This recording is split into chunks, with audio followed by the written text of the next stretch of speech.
So thank you very much for our last panel and really for everyone who has contributed and participated today.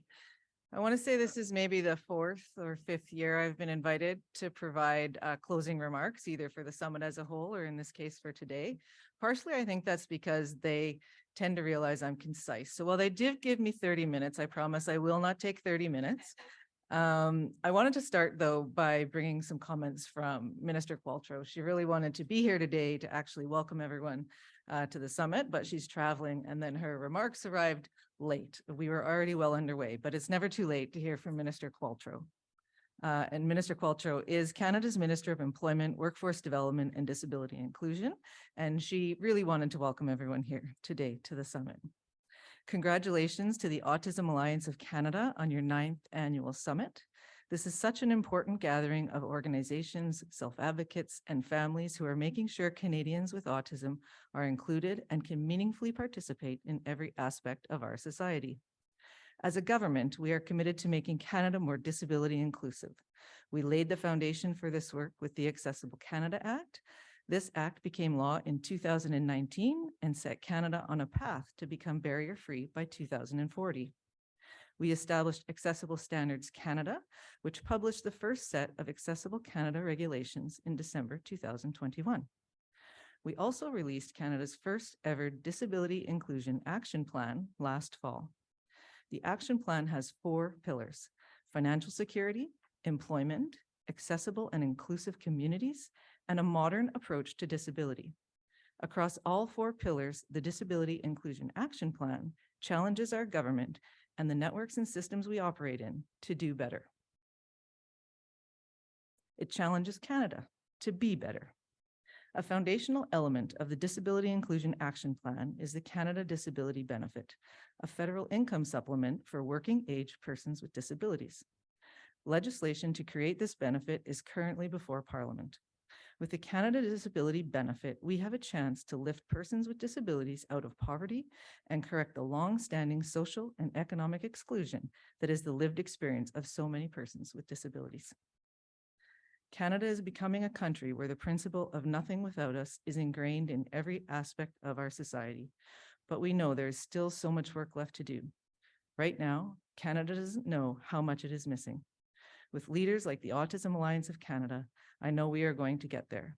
In the spirit of nothing without us, we will be amazed at who and what we become as a nation when every single person has the chance to participate.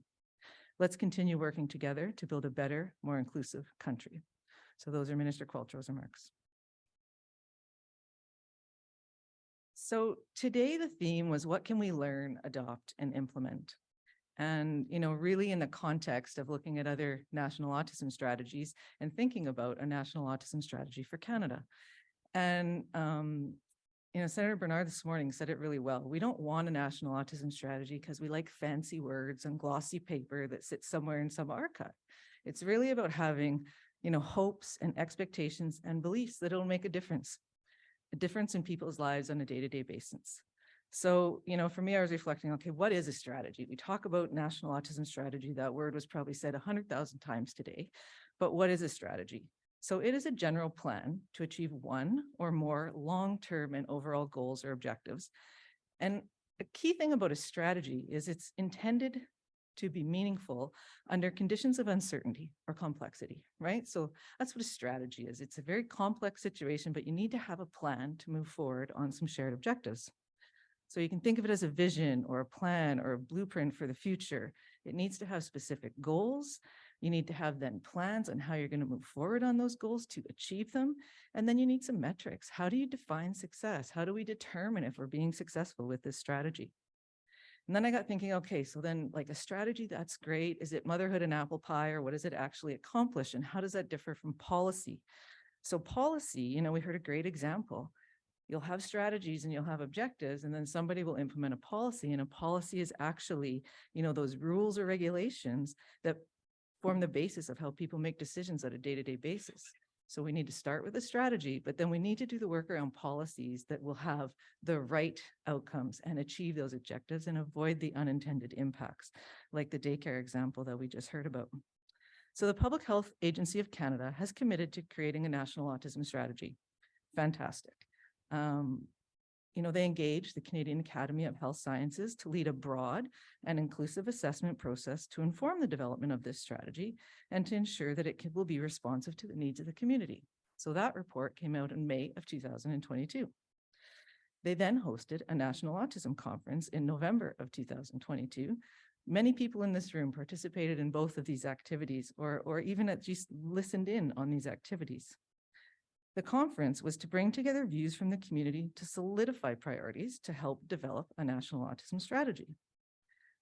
Bill S203, which we heard about this morning, and I'm sure was not a surprise to many people, we now have legislation. So specifically an act respecting a federal framework on autism. It received royal assent on March 30th, 2023. So we're getting closer and closer to having a strategy. What does this legislation provide? For me, I like to try to how do I boil this down and make sense of this? It is really an accountability mechanism that establishes some timelines. So here's the timelines for those who aren't really into legislation and didn't want to read the act specifically themselves. I'll give you the CALS notes. So no later than 12 months from March 30th, there needs to be at least one conference for the purpose of developing the framework. Within 18 months from March 30th, the minister has to actually provide a report to the houses, the Senate and House of Commons on the framework. And then within 5 years of getting that tabled, then they have to come back and report on the measures. So what measures were implemented and their effectiveness, and those that were in the framework, if they weren't implemented, why, and what is the timeline for their implementation. So that's what this legislation provides. It essentially provides some high-level measures and some timelines. So needless to say, there's a whole lot of work yet to be done in terms of how does a national autism strategy or a framework for autism actually make a difference in the lives of Canadians on a day-to-day basis. So in moving forward and taking those next steps, what can we learn from our international experts that generously shared their insights today? I've got a whole bunch of random notes, so forgive me if it's not as coherent as it could be. Some keywords that came up a lot today. So I don't know if people wanted to do word count, but collaboration, hundreds and hundreds and hundreds of times. Autism is multidimensional and it's across the lifespan. There are many different, if not all, departments of government that will have some influence and impact on the experience of autistic Canadians. All sectors of society have some influence and impact. So when you think about the multi-dimension and complexity of autism, it's really everyone needs to roll up their sleeves and get involved. So it really does take collaboration. Because it's so complex, coordination is critical. The insights we saw, whether it's a council or a committee, it's really having the infrastructure in place for that coordination. That is fundamental. And having all of the people, we talked about a table, whether it's the actual table or the virtual table, but having all the elements there together. Lived experience first and foremost. Members of government, the bureaucrats who are writing the policies, all levels, organizations, and so on. There needs to be that coordination. There needs to be infrastructure in place to coordinate it. It needs to be comprehensive. Again, it's, multidimensional. Intersectionality is so key, but it needs to be comprehensive, which means it's complex. A key recommendation that I think it was from our European panel member who was talking about, their approach in Norway is to take a person-centered approach. Because if you look at the individual, then you will be able, if you engage with the individual directly, all of their identities, all of their intersectionalities, all of their considerations will come into play. So personalized approaches are very, very important. So you need that consideration for the complexity and intersectionality at a systems level, but fundamentally on a day-to-day basis, you also need to understand and empower the person that you're working directly with. Holistic, that sort of speaks to that as well. Needs to be practical and workable. Policy, strategies, fancy words on paper are not going to get us anywhere. It really comes down to implementation. So it really needs to be practical. Flexible is a word that I heard a lot as well.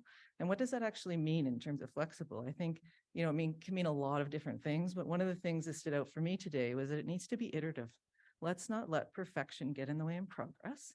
Let's take action, move forward, learn, measure, report, learn, take action, move forward.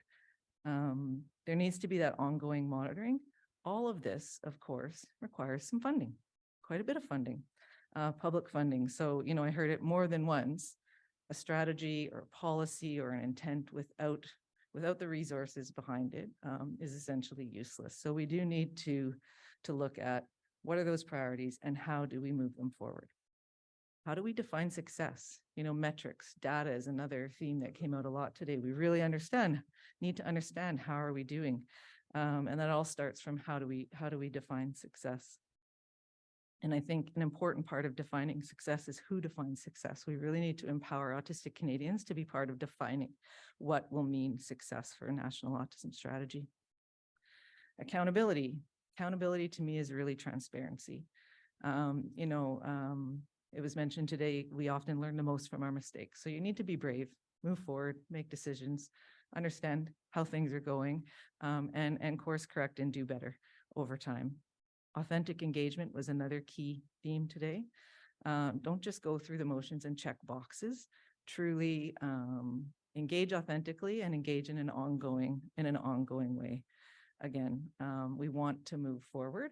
We obviously need extensive consultation. There has been a lot of consultation. The consultation will never end, but we can't let that get in the way of taking action. So some really good advice, be as broad as possible as well as simple as possible.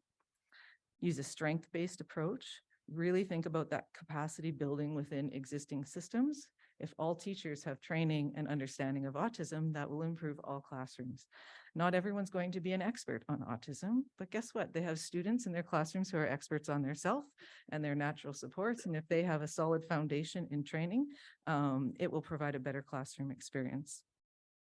Need to be rights-based and inclusive. Our last panel, their work was really taking a rights-based approach. Like there's a lot of good work out there in the rights-based area. The UN Convention on the Rights of Persons with Disabilities is a great rights-based approach that we're already signed on to. Let's not reinvent the wheel. Let's use what's already out there and move forward. Simple. I think when you have very specific key performance indicators or very specific measures, that's what makes it simple. It's hard to say, how do you have a simple strategy when you have a complex reality? Is let's identify specific objectives and specific things we want, specific actions we want to take, and let's hold ourselves accountable to doing so. Silos.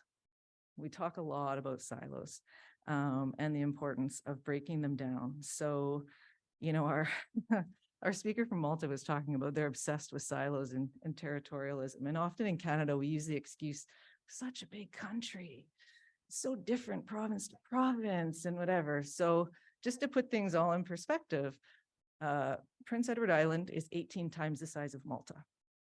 And Malta's obsessed with silos. So it has nothing to do with geography.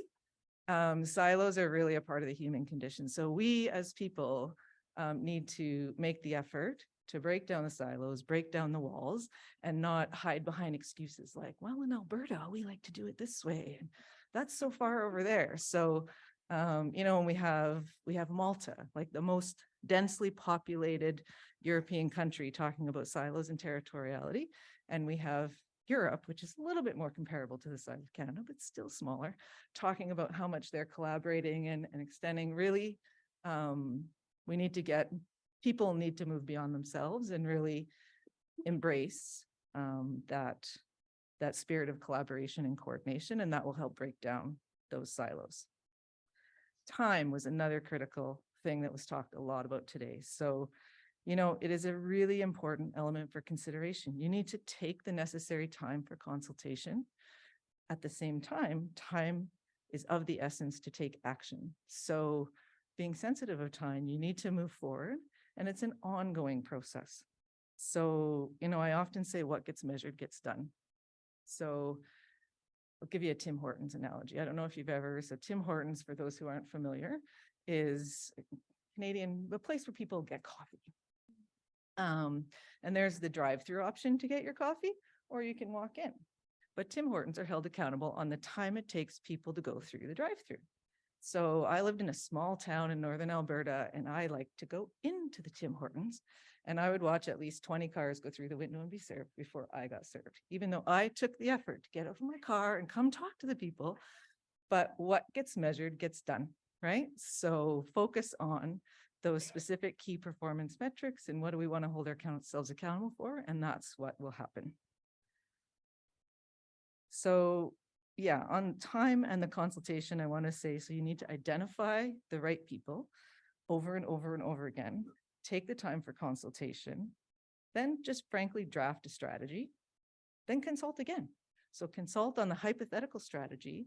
I think we've done enough consultation on the hypothetical strategy. Let's draft a strategy and then let's consult and then let's adjust. So my key point is the next consultation should be on a draft national autism strategy. So don't let the perfection get in the way of progress.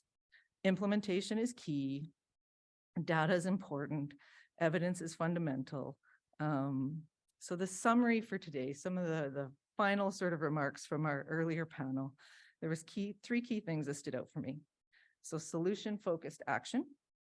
We need a commitment to work with diverse perspectives, but find those areas of agreement that we can move forward now and begin implementing. It needs to be workable. Implementation needs to consider how to actually move forward. The ability to act is so important. Ownership is part of that. People need to feel empowered to take action within their own sphere of influence to make a difference of the lives of people within their communities. And flexibility, that to me is really all about iteration, having a plan and moving forward. So to be flexible, fundamentally, I think we need to be brave. We need to draft that framework and a national autism strategy, focus the next conference within the next 12 months around consultation on that draft, and then improve on that draft and move forward, fundamentally achieving a better Canada that's envisioned by Minister Qualtrough. So last year, my closing remarks were really ask, listen, and act. Today, I would add to that, ask, listen, act. We're at the act part, then measure and report, and then ask, listen, act, measure, report, act, listen, act, measure, report, an iterative process. So I wanted to close with a sports analogy. Often I bring forward acronyms, which is part of my military background. Sports is another big part of my identity. So today I'm combining both. So the question was, if success was guaranteed, what would you build into a national autism strategy? And so for me, the word ACE came to mind. So the sports analogy for an ACE is a single shot in disc golf that goes in the basket. It is the most exciting thing if you've ever played disc golf, which is frisbee golf, when you get an ACE. That's fantastic. However, it's short-lived because then you go and you collect your disc and you move on to the next hole and you play your next round. But ACE for me is the acronym that stuck in my mind because I want a hole-in-one on the first shot with this national autism strategy. So ACE, the A for me means authenticity. Don't just tick boxes. Action-oriented, let's move forward, be brave and draft a strategy, and accountable. Let's define those measures of success, gather data on the impact, and report back. The C in ACE for me is collaboration. Various ministries, government departments, organizations, experts, professionals, lived experience, etc. Comprehensive, needs to be multidimensional, needs to consider intersectionality, needs to be lifespan approach and needs-based, building capacity. Coordination is the other C. Invest in the infrastructure and the capacity to coordinate the complex and diverse nature of this strategy. And then for E, to me, it's about engagement, ongoing, authentic, and meaningful engagement, federal representation, employees involved with lived experience, and everyone at the same table moving this forward. Empowerment, the strategy and the implementation plan that empowers people everywhere to take action to make a difference in people's lives. And evidence, invest in gathering and generating evidence on what is making a difference and what is not, so that we can iterate and be flexible so that the plan achieves the objectives and goals of making a positive difference in the lives of autistic Canadians and their families. So I think Yvonne said it best. Let's make change. Let's work together and make it a reality. Thank you.